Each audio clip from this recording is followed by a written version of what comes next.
I'm Marni Hughes, and this is Missing. Thank you for joining us. Each week, we cover a missing person case that is not getting much attention. Every missing person matters, no matter their race or background or circumstances.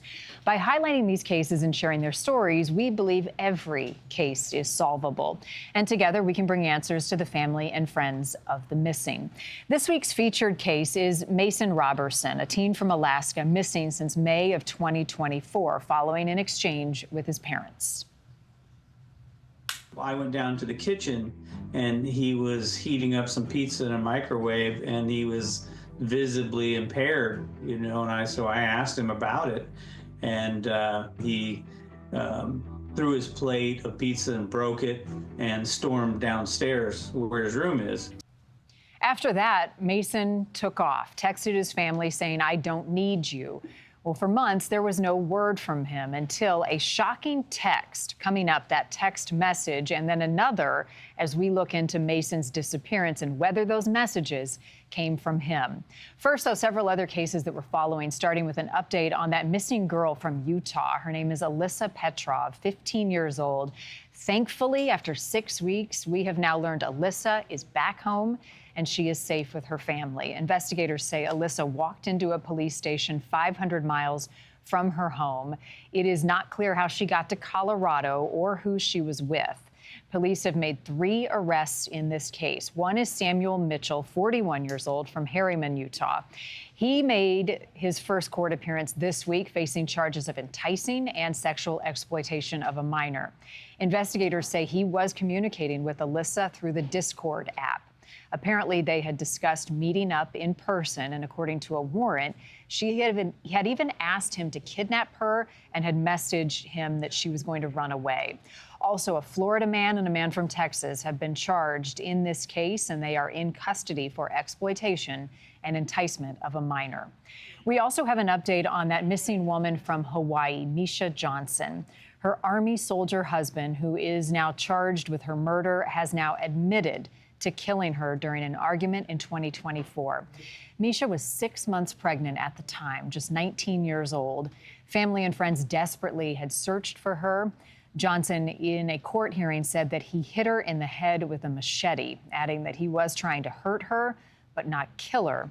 Misha's body has never been found. The state of Illinois has passed a law requiring law enforcement to take a report immediately when notified of a missing person. The Missing Person Identification Act is now heading to the governor's desk for his signature. This law also requires police to enter the missing person's information into a federal database, and it sets timelines for follow-up actions if a person is not located quickly. Lastly, this law mandates that missing persons cases remain active until that person is located. This is welcome news for families of so many missing people who have been met with challenges in keeping pressure on law enforcement to stay on their case. Now to this week's featured case. There is an old saying that a family that plays together stays together. But our next story shows that when it comes to teenagers and hormones, those bonds can be agonizingly fragile. For a couple in Alaska, it's been a year since their son, Mason Roberson, stormed out of the house, intentionally broke his phone, and then vanished. The only sign of hope that he's still alive is 2 mysterious texts sent from unknown numbers to his mom.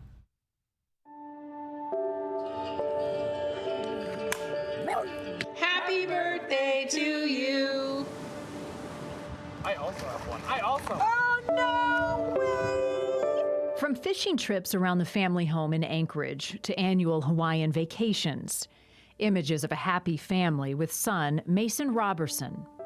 A magical time before teen hormones and ADHD made everything feel harder. We do everything together, trying to eat a meal every day together and doing lots of road trips. But the smiles also mask pain. Mason's had quite a bit of loss in his life. He lost a brother, he lost some aunts and uncles at a young age, and really was questioning, why does this kind of thing happen to one family so much? His parents, learning Mason, just 16, had turned to the family liquor cabinet for relief. I think the alcohol, as he explained it to us, was a numbing agent for him. It made him not as depressed. It made him not think about all of those bad things. Still, they couldn't condone it. You know, we're not going to just let somebody who's having issues with alcohol and who's a minor drink. We can't. It came to a head May 18th, 2024, early in the morning. I went down to the kitchen and he was heating up some pizza in a microwave and he was visibly impaired, so I asked him about it, and he threw his plate of pizza and broke it and stormed downstairs where his room is. Soon they realized Mason had gone out the basement door and wasn't answering their messages. A neighbor's Ring camera recorded Mason staggering down the street, where he sent a final text to his family saying, "I genuinely don't need you," and then destroyed his phone. He goes behind a tree, but you can clearly hear that Mason breaks his phone. He slams it against the ground, and it makes quite a loud pop. My theory has always been that he's with somebody that he met online, who he knew if he had his phone with him, he could be tracked or traced. And that's not what he wanted. The Robersons still expected Mason would return home any minute. I seriously thought, okay, he's going to blow off steam, he's going to sober up, and he's going to come home. Mason's a kid who didn't spend a lot of time away from home. He didn't spend the night at friends' houses. Never in a million years did I think he would not come back. Searches of the surrounding areas yielded no clues.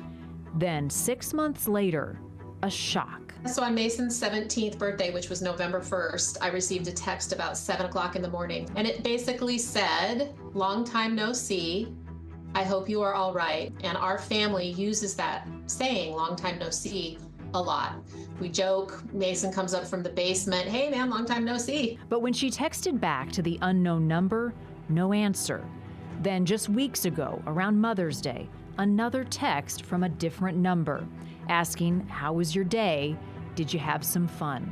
Were they from Mason, or just elaborate wrong number text scams? Usually when you have a person who either wants money or is just a troll, there's communication back and forth, and it ended there. The Robersons hold out hope. Without having a phone, without having a wallet, without having an ID, without having any money, there has to be a person who he was planning on getting some assistance from. If Mason is out there, they have a message. We want Mason to know how much we love him unconditionally, and that we recognize that he might not want to be home, but we just want to talk to him. We want to make sure he's safe. I left home at 17 myself. I went back a couple of times. I didn't leave like this, but just to communicate would be enough at this moment.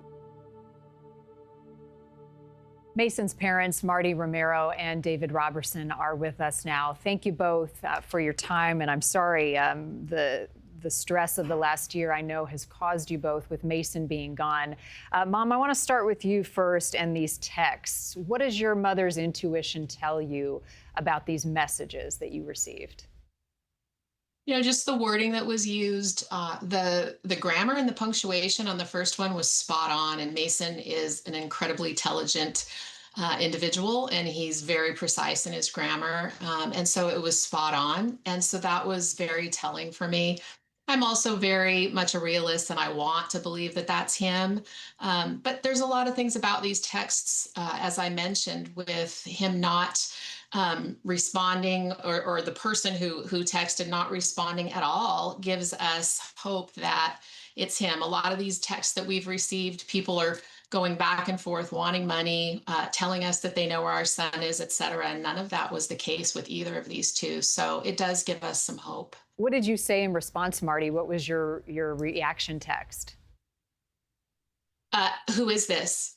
Who is this? A couple of times, do I know you? I didn't want to say his name right away, but eventually I did. Is this Mason? Is this my son?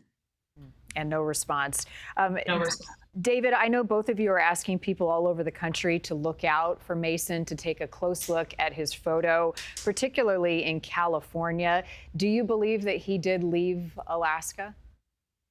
At this point in time, anything's possible, since we've not had no confirmed sightings here. We get photos frequently. We got a photo 2 days ago. I don't believe it's him. It looks like him. He had a couple of friends that we found out that they mentioned that he said something to them about maybe going to California. So nothing's off the table at this point because, again, we have had no confirmed sighting or communication in a year. What about his social network, Marty, either online on social media or just his friend group? I mean, has anybody given you any clues? Was this something he was thinking about doing, leaving? We have had a couple people that said that he talked about running away, but then we had other people saying that he wouldn't have done that. There's no way he would have planned to run away. We had one friend say, Mason said he had several $1,000s stashed. Um, since he left, we've had very limited communication with his closest friends. There have been a few of them that have come forward as of late, even an individual we didn't know who, as David mentioned, talked about him wanting to go to California, wanting an adventure, but no indication that he's been online on any of the gaming platforms that he used frequently, or that he's been on any kind of device at all. And we do check in regularly with some of those friends to see if they've seen anything or seen a person online that seems like it might be Mason under a different name, and there's nothing. In the piece, you both sort of mentioned that whether he wants to come home or not, the message to him is "We love you." If he were to hear you now, what do you want him to know most? Just about the last year, how much he's missed, just the importance he is in your family. We don't want to lay a guilt trip on Mason. And so that's one of the things that when people ask us that question, yes, it's been a hard year, but what we want Mason to know is that that's not the priority, is what we are experiencing. The priority is his safety and him knowing that we will work with him, around him, with whatever it is that he needs, because we just want to help him. He clearly is in need of some help, and we want to be able to do that for him and get him on the road to recovery, whatever that looks like for him right now, and just for him to know that he is our number one priority, and he will continue to be until we find him. I would want him to know that our door is wide open for him, and every person has a right to have whatever life they want to live. So we just want to help him have whatever life he wants to live safely. Yeah, understood. How about authorities investigating this case? The National Center for Missing and Exploited Children is also a place people can reach out to if they can help. What is your interaction with police, and do you think criminally anything may have happened here? We have a detective with the Anchorage Police Department that is in regular communication with us. He follows up consistently with any leads that we bring or that the community brings to him. And we have used NECMEC a lot. They have done an amazing job helping us with the media push, both in California and here in Alaska, and all throughout the Pacific Northwest, actually. Law enforcement, unfortunately can't do a lot with the phone numbers because no crime has been committed. So that's been a big thorn in our side, because if they could track these phone numbers, they would be able to find out where they're pinging from, and they can't do that because they would need a search warrant. So it's very frustrating, and it's legislation that really needs to be changed. Agreed. Yeah, I'm glad you bring that up, because a number of families that we have spoken to over time, even a dad last week from Washington State, as a matter of fact, cannot get the digital records of his child who is missing, who is dependent on them. It is a hurdle for so many families. I wish more could be done to help you guys on that front. Tell me more about Mason, just what you miss about him, his personality, things that he's into, and any identifiable factors for folks to be on the lookout for. We just miss our day to day, or a family, like you had mentioned, does everything together. Yes, he's a teenager who spent a lot of time in his room, like a lot of teenagers, on video games. That's something that he really loved doing, is playing video games. And the fact that he hasn't been seen online is kind of scary. But just the meals together, the making him his favorite food, all those things that a mom loves to do, the hugs and the kisses and the I love yous, and just hanging out together, him playing with our dog, just that routine that you get into as a family. And as you mentioned, our vacations, we have not been on one, obviously, and we want him to be with us. And our fishing trips, we haven't been on one, and we want him to be with us. And so it's all of those day-to-day things that are just who we are as a family. We're a private family, and so this has been incredibly hard putting everything out there. But there's really no other way. You have to have that constant awareness that Mason is still missing. And so we put everything out there because we need to, and it's the only option. David, how about you? What do you want people to know about Mason? I love Mason, and I want him home. And he's funny, he's smart, and I just want to help him. I just want him again to go back to help him have whatever life he wants. I understand that maybe he doesn't want to live the same life as us. Okay, that's totally fine. Nobody's tried to pressure that, and I want to talk to him. How Please. old is he now, Marty? 17 and a half on May 1st. Okay. Anything else you want folks to know about the case, the investigation, or any way people can help, or if this somehow lands in front of Mason? Just that nobody's in trouble. We don't want anybody to think that they're in trouble. We have no intentions, obviously, unless there's something criminal going on, to press any kind of charges. If he's been staying with somebody, we just want to know he's okay, that he's alive. Even if he's not ready to come home, please just let us know that he is okay. Mason, let us know that you're okay. Yeah, another text message and perhaps a response. Marty and David, thank you. I know it's been hard. Thank you for sharing. It takes a lot of courage and strength, so I appreciate you talking to us. Thank you. Thank you very for sharing much. Mason's story. You got it. And if you have information on how you can help bring Mason home safely, contact the National Center for Missing and Exploited Children, 1-800-THE LOST, or you can contact Anchorage Police. Hoping for this family they get another message from Mason, if that is in fact him. All right, we've got another piece of good news to pass along to you in our missing series. Kelly Cloyd lost her husband Steve when flooding from Hurricane Helene swallowed up their property in Tennessee. Well, we have stayed in touch with Kelly over the last few months, and she shared with us some very exciting news for their family. They have welcomed a new grandbaby. This is Patrick Stephen Cloyd. So his middle name, of course, after his grandfather. So a new grandbaby for that family. Happy for the entire Cloyd family. And we appreciate Kelly and everybody sharing that good news with us. I know they miss Steve, but this is a great reminder of his legacy.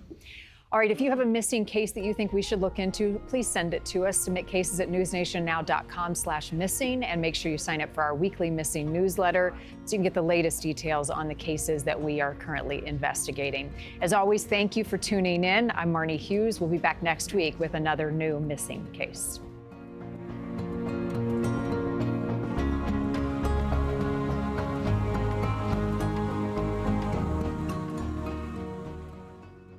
Thank you for watching. Subscribe below and download our NewsNation app right now on your phone, and you will get fact-based, unbiased news for all Americans.